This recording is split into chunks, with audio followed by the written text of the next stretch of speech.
আচ্ছা, পৃথিবীতে যখন জলই ছিল না তাহলে আমাদের পৃথিবীতে বৃষ্টি কিভাবে হয়েছিল?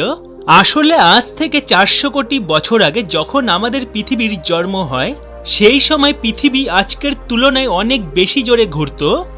এই জন্য সেই সময় 5 ঘন্টা দিন আর 5 ঘন্টা রাত হতো।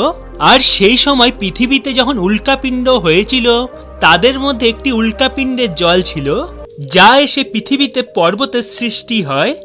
আর অপরদিকে আগ্নেয়গিরির বিস্ফোরণ হতে থাকতো, যার গরমের জন্য পর্বতে জমে থাকা জল বাষ্প হয়ে পৃথিবীর বায়ুমণ্ডলে জমা হতো।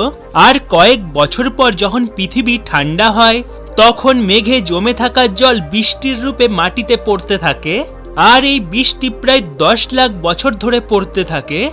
এই বৃষ্টির জন্য পৃথিবীতে জীবের সৃষ্টি হয়।